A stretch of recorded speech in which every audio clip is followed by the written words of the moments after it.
کہ وہ اب عمران خان کا ریکارڈ جو ہے 3.5 سال کا وہ بھی ٹوٹ رہا ہے اب؟ اس بات سے میں انکار نہیں کر رہا کہ مہنگائی نہیں ہے، مہنگائی بالکل ہے، لیکن اس کے اوپر جو امپلیمنٹیشن جو پالیسیز ہیں وہ بن رہی ہیں، اس کی امپلیمنٹیشن آپ کا IMF کا جو بہت بڑا مسئلہ ہے اس کو ریزالو کرنے کی کوشش کی جا رہی ہے، آپ کو گرے لسٹ سے باہر نکالا ہے، یہ آپ کی ایک بڑی کامیابی ہے۔ تو اس لیے کئی چیزیں ایسی ہیں، پھر آپ کے ادھر فلڈ آیا جس سے بڑی تباہ کاری ہوئی، خصوصاً سندھ کے اندر، آپ نے دنیا کو باور کروایا کہ اس موسمیاتی تبدیلی کا جو امپیکٹ ہے وہ پاکستان کے اوپر پڑا ہے اور اتنا ہمارا نقصان ہوا ہے، اور آج پوری دنیا آپ کی طرف متوجہ ہے، آپ کی ہیلپ کرنا چاہتی ہے، اور آپ مل کر جب آپ بات کریں گے تو اس کا ایک وزن ہوگا، اس کی ایک طاقت ہوگی، اور وہ لوگ آپ کے ساتھ مل کر چلنا چاہتے ہیں۔ بہت شکریہ تسنیم قریشی صاحب، آپ وزیر مملکت برائے صنعت و پیداوار اور پاکستان پیپلز پارٹی کے مرکزی رہنما ہیں۔ ناظرین یہاں پہ ایک شارٹ بریک لیں گے، واپس آئیں گے، پروگرام کو آگے بڑھاتے ہیں، ہمارے ساتھ رہے گا۔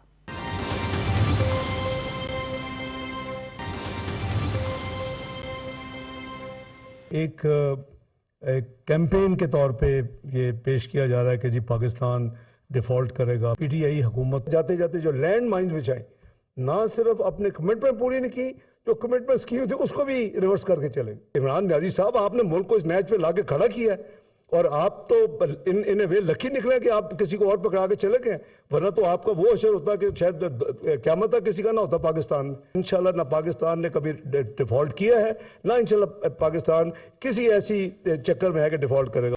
ویلکم بیک ناظرین، آج وزیراعظم شہباز شریف صاحب نے اپنی کابینہ کے امراء خاص کر اسحاق ڈار صاحب کے ساتھ جو ہے وہ پریس کانفرنس کی، اور اسحاق ڈار صاحب نے اس وقت جو ملک کی معاشی صورتحال ہے، خاص کر جو ڈیفالٹ کی بات کی جا رہی ہے، وہ کہہ رہے ہیں کہ عمران خان صاحب کا یہ پروپیگنڈا ہے، اور ادروائز حکومت جو ہے وہ معیشت کے اوپر پورا قابو پانے کی کوشش کر رہی ہے اور بہتر طریقے سے چیزوں کو آگے لے کے جا رہی ہے۔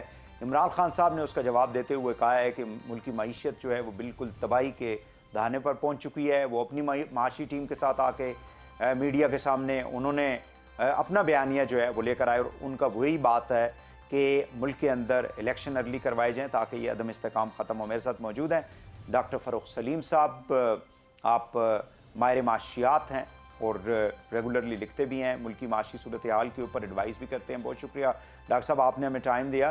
یہ مجھے بتائیں کہ دونوں جو ٹیمیں ہیں، یعنی ایک گورنمنٹ کی جو ٹیم ہے اور ایک پی ٹی آئی کے اپوزیشن کی جو ٹیم ہے، ان میں سے سچ کون بول رہا ہے، درست بات کون کر رہا ہے؟ قوم جو ہے وہ بالکل کنفیوزڈ ہے، اور ملک کے اندر معاشی جو صورتحال ہے وہ سب جانتے ہیں کیا ہے؟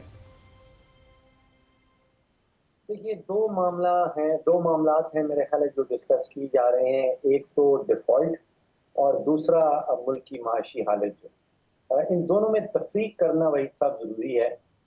ڈیفالٹ کا مطلب یہ ہوتا ہے کہ اگر کسی ملک نے کوئی بانڈ ایشو کر رکھے ہیں اور ان بانڈز کی جو تاریخ ہے میچورٹی کے اوپر، وہ اگر ملک پے نہیں کر سکتا تو کہا جاتا ہے کہ وہ ملک ڈیفالٹ میں چلا گیا ہے۔ اب پاکستان کی صورتحال کچھ ایسی ہے کہ ہمارے اوپر کوئی 135 ارب ڈالر کے بیرونی قرضہ جات ہیں، اور ان 135 بلین ڈالر میں سے 9 بلین ڈالر کے قرضہ جات ایسے ہیں جو بانڈز کی مد میں ہیں۔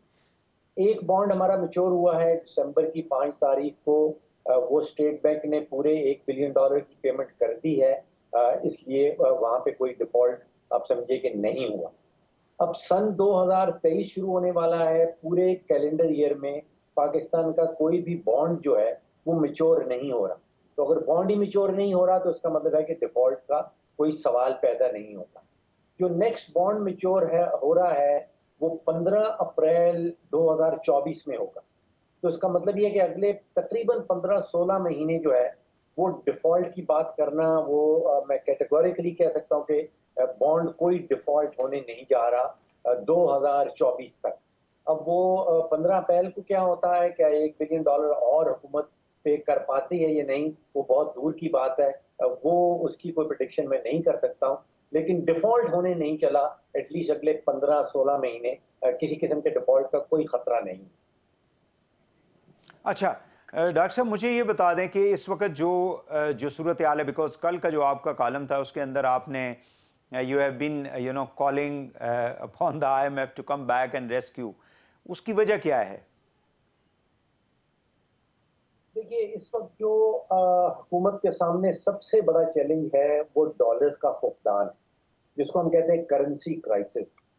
اب وحید صاحب، جو ممالک امپورٹس کے اوپر ان کا بے تحاشا انحصار ہوتا ہے، جیسے پاکستان ہے، آپ سوچئے کہ ہم نے گندم امپورٹ کرنی ہے، ہم نے کپاس امپورٹ کرنی ہے، پیٹرول ڈیزل امپورٹ کرتے ہیں، تیل، کھانے بنانے کا تیل امپورٹ ہوتا ہے، کوئلہ، LNG، ادویات امپورٹ ہوتی ہیں۔ ان سب چیزوں کو امپورٹ کرنے کے لیے ہمیں ڈالرز چاہیے، اور اسٹیٹ بینک کا جو خزانہ ہے اب سمجھے کہ تقریباً ختم ہے۔ اس میں بتایا جا رہا ہے کہ 6.7 بلین ڈالر ہیں، جو آپ سمجھے کہ 3 یا 4 ہفتے سے زیادہ کی امپورٹ کا کوریج نہیں ہے۔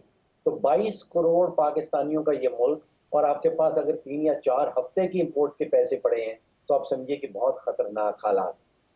اب دنیا کا جو عالمی مالیاتی نظام ہے وہ کچھ ایسا بن گیا ہے کہ ایک ادارہ ایسا ہے جس کے پاس وہ کہتے ہیں مانیٹرنگ میکنزم، یعنی کہ وہ اس کے پاس ٹیم ہوتی ہے اور وہ ملکوں کی مانیٹرنگ کرتا ہے کہ آپ کے جو معاشی اشاریے ہیں، آپ کی معاشی سمت جو ہے وہ درست سمت میں جا رہی ہے یا نہیں۔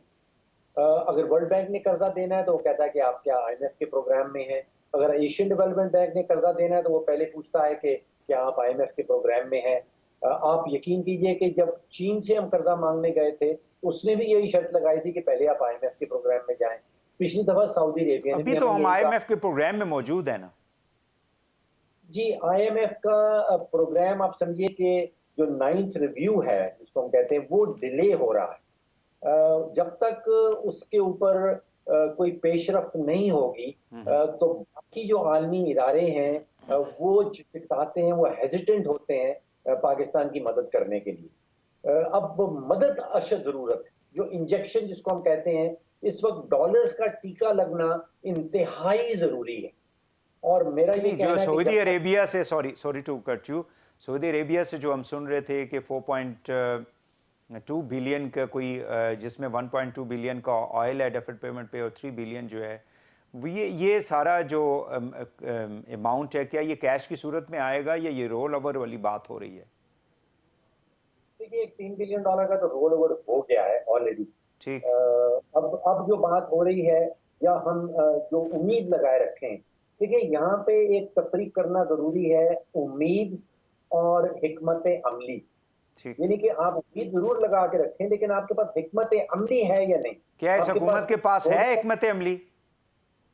دیکھیے اگر کوئی ہے تو ہمارے سے شیئر نہیں کی گئی۔ اچھا۔